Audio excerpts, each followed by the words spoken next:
Hey friends, it's Christina. Welcome to my channel and a what I eat in a week video. Just wanted to start off this video saying if you haven't already, go put something in your body that makes you feel good, whether that's a nice warm drink like this hot cocoa I'm making, or just a nice meal that makes you feel comforted and satiated. We're starting this video off on a Monday morning. I decided to take this Monday morning nice and slow. I'm lucky in the sense that I don't have a strict 9-to-5 job, so I can be a little flexible with when I go into work, and I decided to have a very relaxing Monday morning.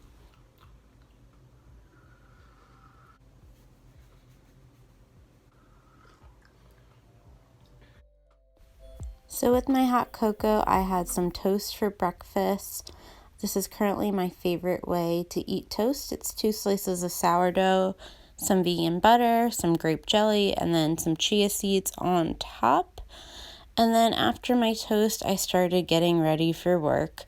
So my first thing was to slice an orange to take to work with me as a snack, except I'm going to spoil it and say this container with the orange slices sat in my work refrigerator the whole week. I don't know why. It was cold this week and I wasn't feeling citrus as much as I had been the last few weeks. So after I packed my soon-to-be neglected oranges, I started packing my lunch, which was just leftovers from Sunday night's dinner. So Sunday night's dinner had been super simple. It was literally just white rice seasoned with adobo seasoning and some butter, pinto beans, and then a little bit of tofu scramble on it. And then, as you can see, I also added some avocado to it. Just a half an avocado per serving. As you saw, I saved the other half in a Tupperware. And then I also brought some chocolates to work. And we're at dinner already because I ate my lunch at work, which I can't film.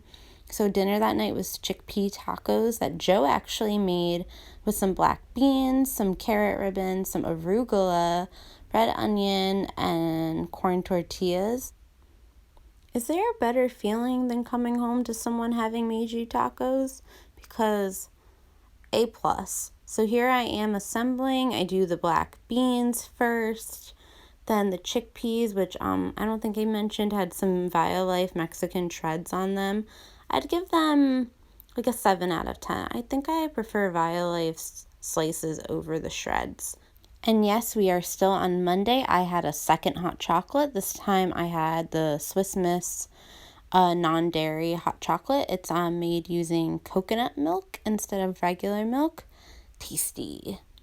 Alright, and then for Tuesday, I'm back on my grind a little, and I brought my breakfast to work. I brought some apples and peanut butter, a plain bagel with some tofu cream cheese, and then my leftovers for lunch, which this time instead of a tortilla, I did over some quinoa that Joe also made, and I also took some silk protein yogurt with me. And gotta have my coffee, of course. Hey, Christina here. I did not film the beginning of how I started making Tuesday night's dinner, so there's no intro to what it was until it's already a good portion of the way through cooked, but it's going to be a roasted tomato soup with roasted carrots and roasted garlic. Okay.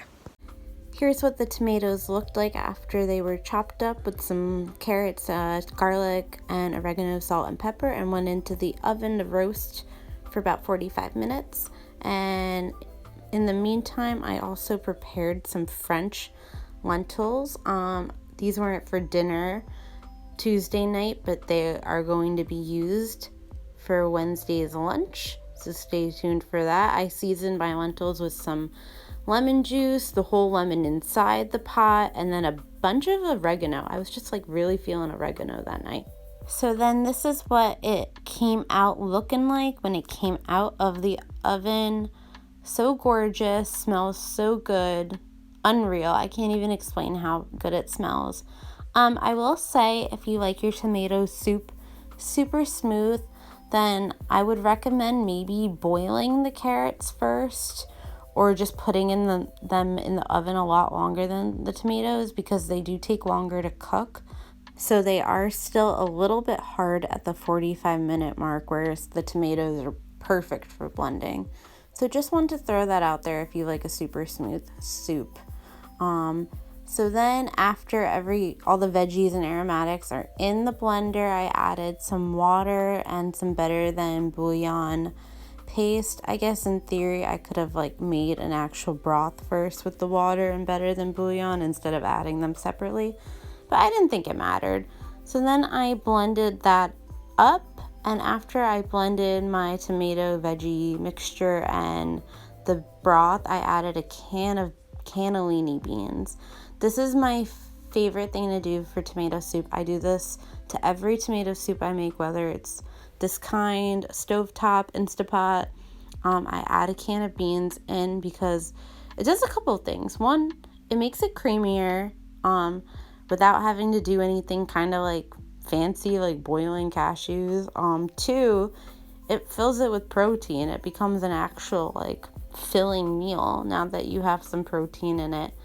So yeah, do that for all my tomato soups. And then after I blended it, I added it to a Dutch oven and let that simmer away to warm back up. And I added some lemon juice, a bunch of black pepper, a little bit of nutritional yeast, and I think that was it. Season to your liking.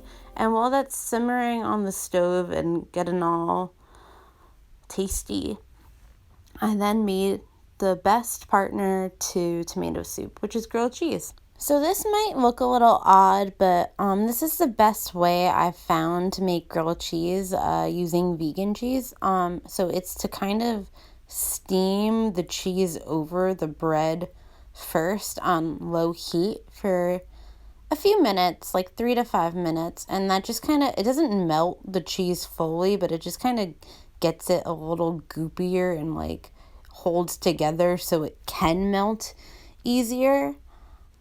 It's probably overkill. Like, I'm sure if you just do it on low heat for long enough, like a normal grilled cheese, it'll also melt. But I just find this way works really well for me. And I know the coloring on these grilled cheese is not the best, but that's because I actually used the juice from the roasted tomatoes as like my grease. And this is what it looks like when it's done. Pretty good, I might say. And the perfect partner to this tomato soup, which I then added some almond milk to, just to make it a little bit silkier, a little creamier, a little less thick.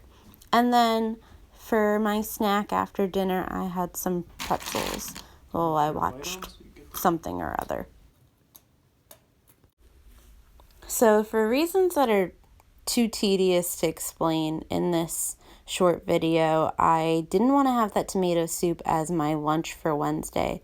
So Wednesday morning, I actually made what is probably my favorite go-to lunch to make day of, and it's a couscous lentil salad. So yes, those lentils are going to come into play soon. But the first things first is I just made some couscous. If no one knows how to make couscous, it is super beyond easy. You literally just add couscous to boiling water, and then you turn the heat off. You're not even cooking anymore. Cover it and let it sit there for 5 minutes. It's amazing and so tasty. Highly recommend. So then I'm making 2 lunches, one for me, one for Joe. So I'm splitting those lentils that I had made the night before into 2 Tupperwares. I'm adding some arugula.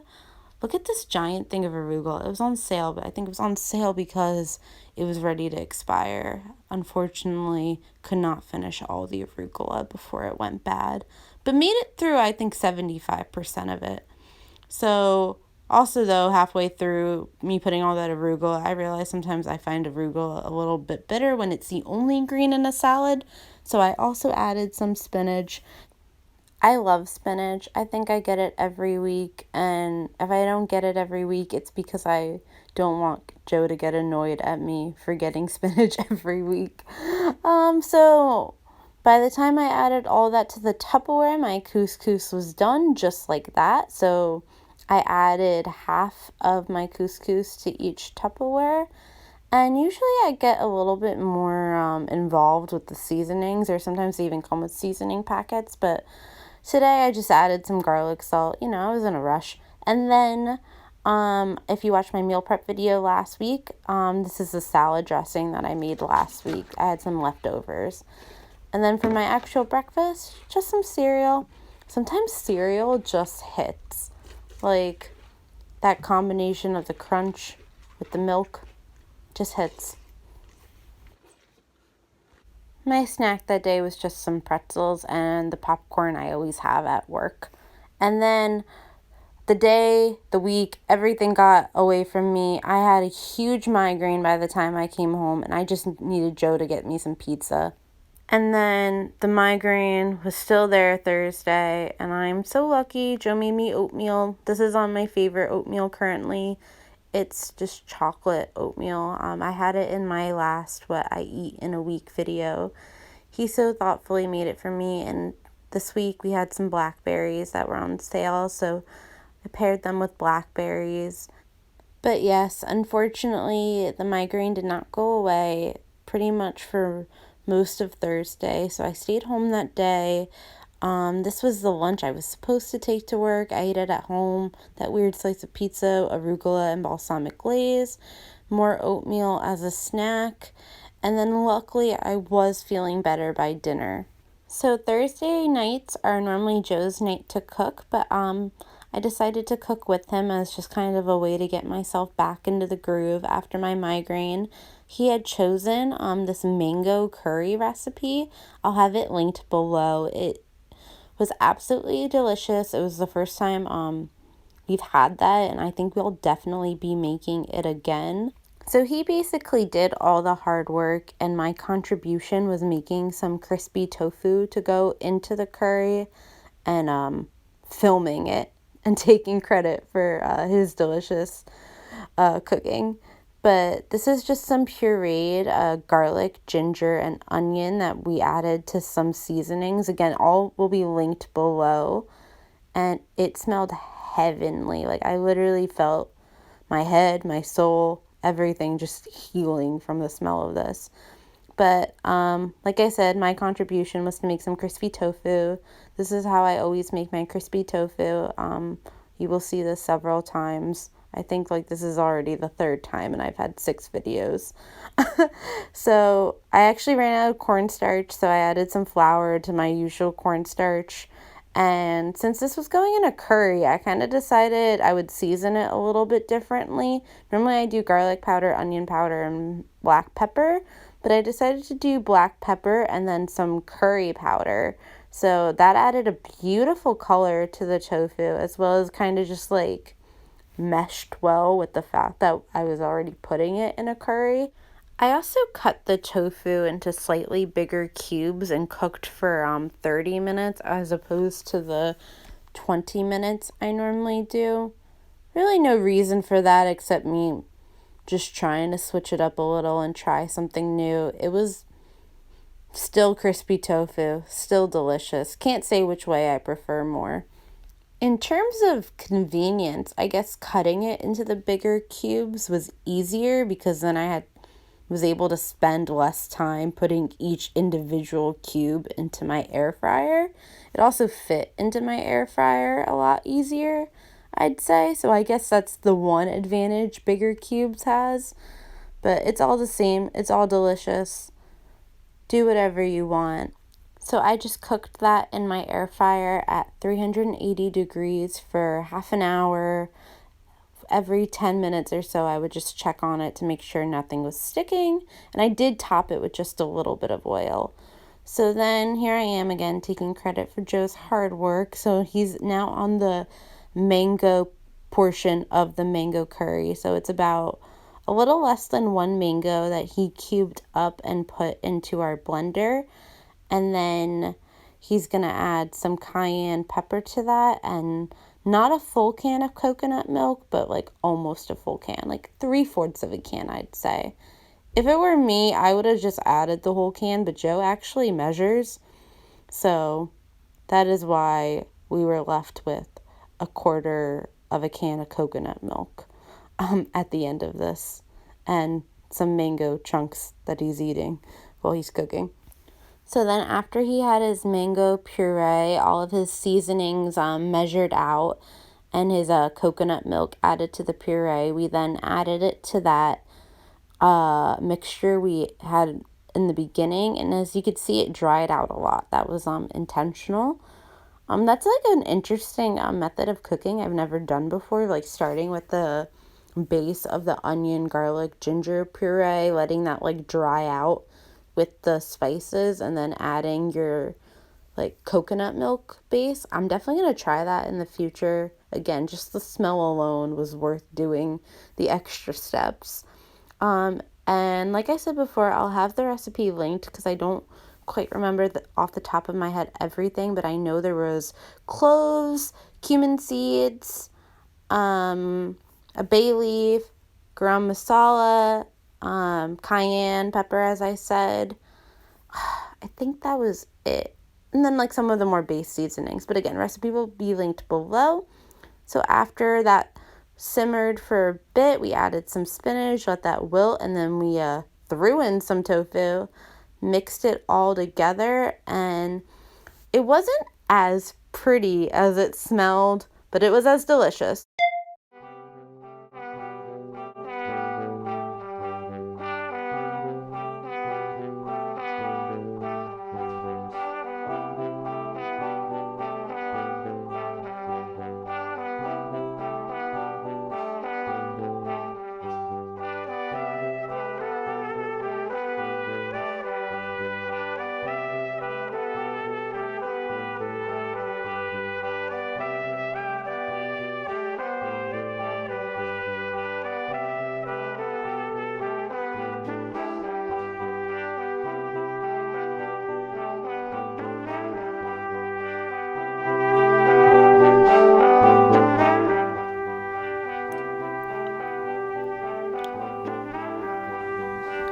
And now I'm back, and I'm still not cooking, but I'm gonna narrate just to say how much I love this basil infused olive oil Joe's mom got me, and that's all. This meal was actually supposed to be the leftover tomato soup, and then I was like, oh my god, bread with tomato soup would be so good, and I should also add in some arugula for health. And then by the time I made the bread and the arugula, I didn't want the soup anymore. So for Saturday night, we had a pretty chill night at home, and I made chicken and broccoli. Yes, chicken. That's what that is. No, it's actually seitan. I'm not going to go into the detailed steps on how I made this because it's actually going to be in my next video. So if this looks tasty to you, like, subscribe, ring the bell. That way, when the video goes up that shows you how to make this, you can see it. And then more hot chocolate because I'm obsessed.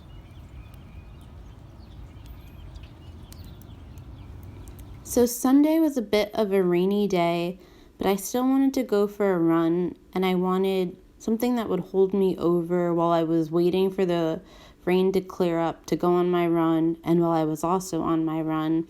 So I made a smoothie, but I made it protein packed.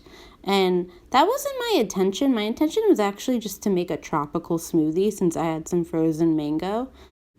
But then I realized I needed it to be a little bit more filling than my usual smoothie, so I added protein powder. And then I was like, ooh, I have coconut yogurt. That would go delicious in a tropical smoothie. And that yogurt also had 10 grams of protein. So by accident, I made a protein-packed smoothie. But it was pretty tasty, and that's saying something because I really, really do not like this protein powder that I have. I actually actively avoid using it, which is sad because it's like I need to get rid of it.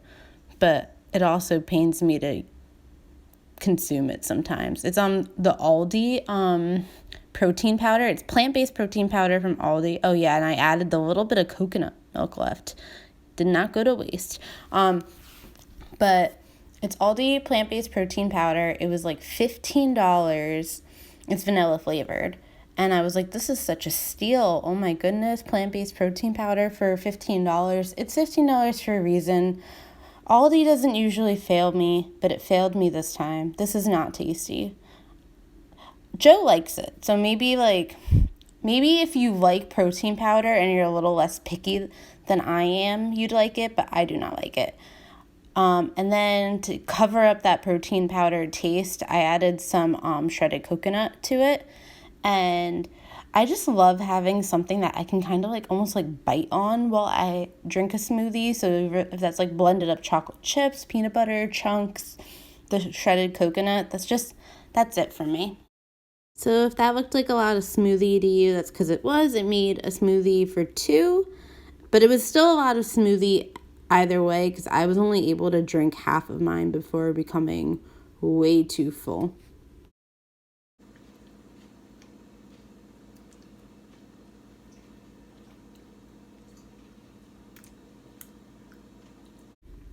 So now I am post-run and I am fulfilling a vision I had for myself. And the vision I had for myself was eating pancakes this Sunday.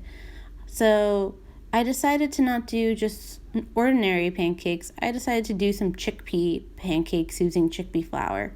And that sounds fancy, but it's actually the easiest thing in the world. It's like 3 ingredients. It's chickpea flour, baking powder, and water. And guess what? Here's the point where I realized I had like no baking powder left. So I put all the baking powder I had, which was probably like only a quarter of what I needed. And at this point I was like, well, that's messed up. So who needs to measure? So I just didn't even measure at this point. I attempted to. So that's the water that the recipe I used said I should use. And when I attempted to stir it, it was just like way too thick, or to me it was way too thick. So I added more water because, like I said, since that one step with the baking powder failed, it was all downhill from here in my head. In actual reality, the real reason I decided measuring wasn't worth it was only half because of the baking powder. The other half was because that run I had gone on took a lot longer than expected because my allergies are killing me this month. So my breathing was very rough. So for the batter, what you need is chickpea flour, baking powder, and water, but then, it's pancakes. So I added vanilla, cinnamon, chocolate chips, because that is the best thing to go on pancakes. I will fight you if you say otherwise. And I'm also in a rush. I think I said that already. Yes, I'm in a rush, so that's why you see that I'm behaving a little erratically in this whole video. My favorite way to cook pancakes is using a buttered cast iron skillet. It creates the most crispy, delicious crust. My lisp is coming out. I mean, it always comes out, but really still struggle with the ST. Anyway, so now I'm pouring the pancake batter. As you can see, very liquidy. But that's to be expected considering I added double the water that the recipe called for. But you know what? These pancakes flipped like a dream. I will say they almost flipped like a dream. If they had been a little bit of an easier symmetrical shape, yeah, might have been better. But like no stickage, right? It's moments like these where I realize I love cooking, but I can never do it professionally because like this is the type of food I would serve. Pancakes that looked like this. Spoiler alerts, they were tasty still, even though they were shaped like that. So the recipe that I used said it would make 2 kid-sized portions or 1 serving, which is like a really weird way to describe the serving size that a recipe makes. But because I didn't know what that meant, to be honest, but I doubled it. So me doubling it ended up making 4 misshapen pancakes. Cooking pancakes in my cast iron skillet honestly brings me back to some memories because I just started doing that. I only ever started doing it when I got COVID and I was making pancakes for breakfast every day. And I think one day, the cast iron was, the only clean pan, so I made it in the cast iron, and I've never looked back. So then I just enjoyed my 2 oddly shaped pancakes with some syrup. I'm almost near the end of the syrup. I want to get maple syrup so bad, but I'm making myself use up this, dollar store syrup first, and some vegan butter. We also still had some of those blackberries left, and I was splitting this with Joe, and there were 6 blackberries left, so I put 3 on my pancakes. But he let me have all of them. And this is what they look like when they're cut into. They were very tasty. I highly recommend this, especially for plant-based recipes. You can't get any easier than flour, water, and baking powder. And to close out the week, I went to a winery with my friend and got that flatbread and a cheese board, and here's my dinner from that night. And there it is. That is what I ate in a week. Sorry, I got a little fast there at the end, as weekends always do. They go by too fast. Excuse the lighting. It's very cloudy today. But I really hope you enjoyed this video. I really enjoyed making it. I love editing these videos. If you liked it, please please subscribe, and ring that like bell so you get notifications when I post again. And yeah, as always, I would love to hear any feedback about the meals or anything like that. As you can see, when I'm cooking at home, I eat entirely plant-based, and I really don't struggle with that. I actually find it easier than even when I was cooking vegetarian or pescatarian. Definitely easier than when I was cooking with meat. Do not miss that in the slightest. But I do struggle still finding plant-based options that make me feel satisfied emotionally, physically, financially, to be honest, when I'm out. If anyone has any tips for that, let me know. I know, like, the ultimate tip is, like, you just have to think about it for the animals and, like, that, and that's mostly helpful. But again, the emotional connection I have to food, and like the way I interact with food around my friends and family, makes that ethical thing a little bit harder for me. So if anyone has tips on that, please let me know. Cause yeah, that is my goal, to just like really phase into being plant-based. So right now I eat plant-based at home the way I'd like, except for gifts and like stuff that I still have left over from when I wasn't eating plant-based. As you saw, like, I had little chocolates and stuff. Even though eventually I'd like to phase that as well. And then my next phase would be to eat plant-based out at restaurants. So if anyone has any tips on that, please let me know. I keep saying that, but like, I really do want to know. I don't put these videos out here saying like plant-based or vegan recipes because I want people to think like I am vegan. I'm not. I'm, and I'm a person trying to be, and I don't think that's like something that gets put on YouTube enough about people who actually phase into it. It's always people who've been already like doing it for like 5 years. Also, or maybe I'm wrong, maybe there are people like me out there. If you have watched anyone like that, please let me know. I'd love to watch them. But yeah, I'm on a journey, as I've said before, and I could use all the help I could get. Alright, again, if you liked, please like, subscribe, ring the bell, and until next time, my friends.